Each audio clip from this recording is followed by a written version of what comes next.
channel 497653118 News. My name is Jennifer, and I'm here with my co-host, the Anna Wall. Thank you for the introduction, Jennifer. I'm very glad to be here to discuss what's going on right now. But hey, did you see that boxing match last night? Yes, in fact I did. Last night's ruthless display of competition between the Republicans and the Democrats was known as the 1992 presidential election. On the Republican side, we have our current president, George H.W. Bush, running for re-election.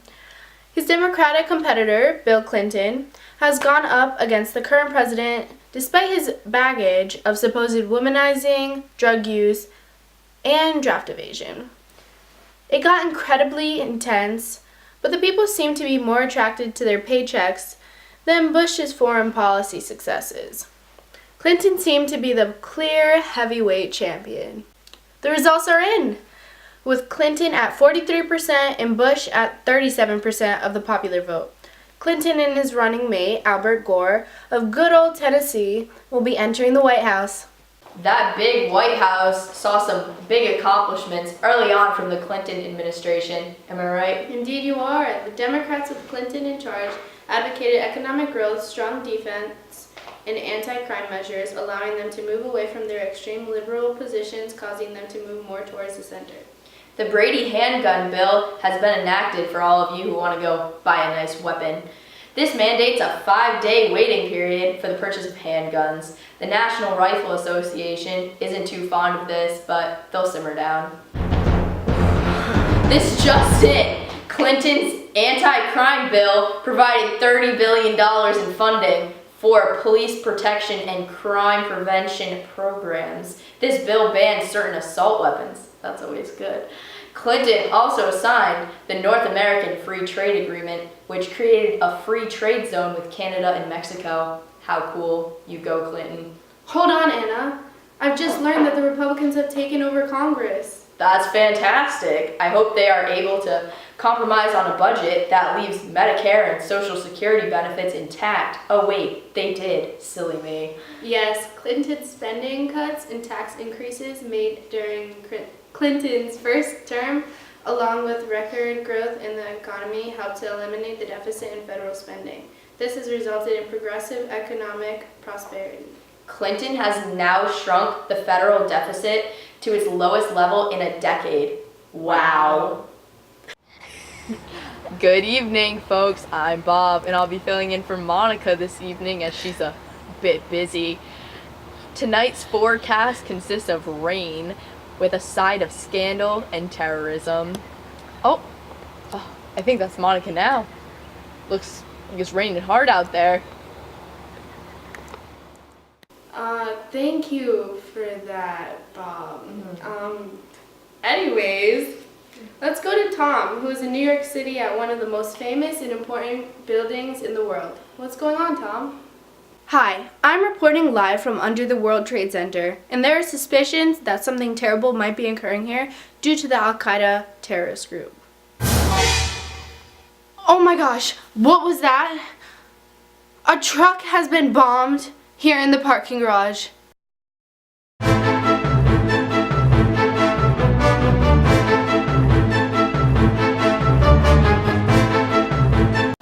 Wow, some crazy stuff happening today. Terrorism seems to be beginning to plague this nation. We'll be back after this short message from our sponsors. Another one! My boy Clinton has been re-elected! The major key to success is to always keep your boys in power. DJ Khaled out. Thank you, DJ Khaled, for your endless snap coverage and overall support throughout the longest peacetime economic expansion in history. Technological innovations have been enhanced by your popularity. Personal computers, softwares, internet, cable, and wireless communications have fueled increased national productivity.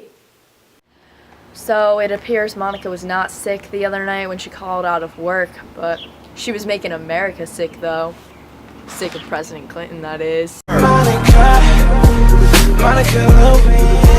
The weather is looking extra gloomy today as clouds of impeachment lurk over D.C. Even though President Clinton did some pretty filthy things while in office, he did have a beneficial presidency. He appealed to most Americans by governing the middle, kept unemployment at a minimum, and allowed poverty rates to decrease. Also, the economy was strong and the budget was at a surplus, but Clinton managed to leave his presidency on a sour note. In other news, another controversy arose in the United States. Republican George W. Bush and Democrat Albert Gore ran against each other. This became known as the controversial election of 2000. The reason as to why it was so controversial is because of the fact that the votes were so close. And one of the most critical swing states was Florida. You know what that means. Well, I'll tell you what it means. Since George W. Bush's brother was the governor of Florida at the time, it set the perfect stage for conspiracy theories since this state swung in George W. Bush's favor. How predictable. Basically, a recount was made and Bush still won regardless, leaving the United States with another conservative icon. This just in. Terrorism has come to America once again. There have been 2 bombings in the World Trade Center located in our very own New York City, caused by militant Islamist radicals, along with 2 other plane hijacks. September 11th, 2001 will forever be a day that goes down in history. Although these attacks caused the most harm and uproar than any occurrence in U.S. history, it did allow our country to notice how strong of a leader Bush was during the period after the attacks, which is what his legacy was almost entirely made out of.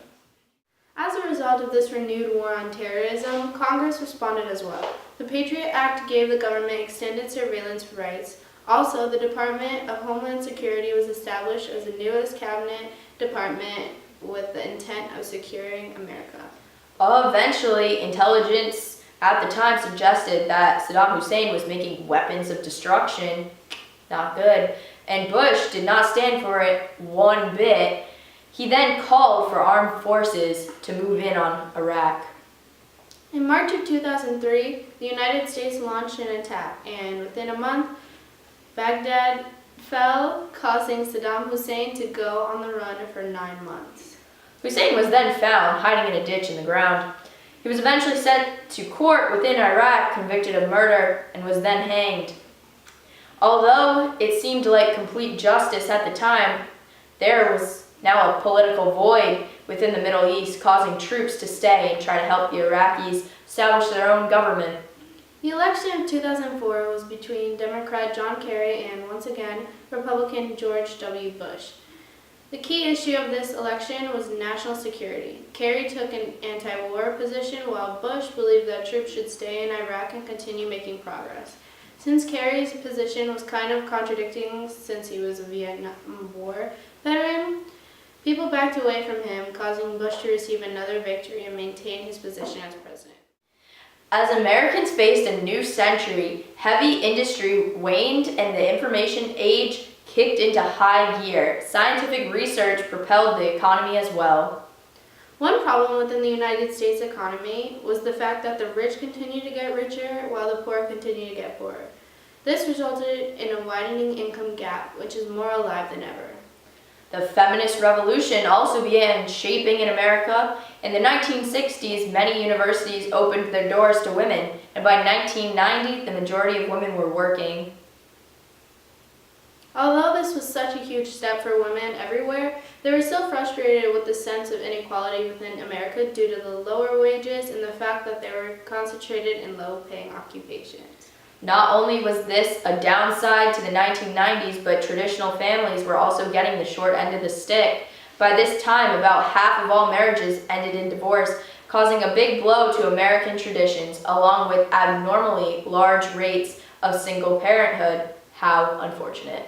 Yes, Anna, that is very unfortunate and is very toxic to the American values this country is built upon. In better news, the average life expectancy increased by 27 years from the 1990s to the 2000s. This was largely a result of extreme medical advances. Well, we can't forget new immigration during this time period. Since the 1980s, newcomers continued to come to America at a rate of nearly 1 million per year. The largest amount came from Asia and Latin America in search of jobs and economic opportunities in order to support their families. The southwest of the United States felt the immigration the most, seeing as though Latinos made up about 1/3 of the population within California, Arizona, Texas, and New Mexico by the turn of the century. As a result, Latinos succeeded in making the southwest a bicultural area by holding onto their native culture and language while living in the United States. Although they did help the economy and allow America to be even more of a diverse melting pot as it is today, some old stock Americans feared the United States' capacity to accept all these immigrants. The Immigration Reform and Control Act attempted to stop illegal entry by penalizing employers of immigrants. However, by 2002, about 11.2% of the United States population was foreign-born. Although the United States was becoming very diverse and multicultural, there was still an extreme amount of racial and ethnic tension within American cities. In 1992, footage of a white police officer unlawfully beating up a black suspect surfaced around the country. Riots in Los Angeles, California, broke out and caused a violent uproar. They attempted to address the injustices in the criminal justice system and definitely brought more attention to it. Eventually, the term melting pot turned into the salad bowl, seeing as though many ethnic minorities sought to preserve their own culture rather than mixing together everyone's ethnic traditions, causing a bit of controversy. On the topic of technology, computers made their way into the average home. Computers were originally created by the government during the Cold War, but they eventually emerged themselves into everyday lives of American citizens. In 1997, about 18% of households had a computer, but by 2007, 70% did. As a result, newspapers lost their shine due to the high increase of the loss of newspaper subscriptions since the internet was available to the majority of Americans. Although there were still many equality, economy, and environmental issues that continued throughout the 21st century, the United States was nevertheless improving and becoming the great nation that it is today. That is all for today, folks. Thank you for tuning in to channel 497-653-118 News. Again, that is channel 497-653-118 News. Have a great day, And we'll see you next time.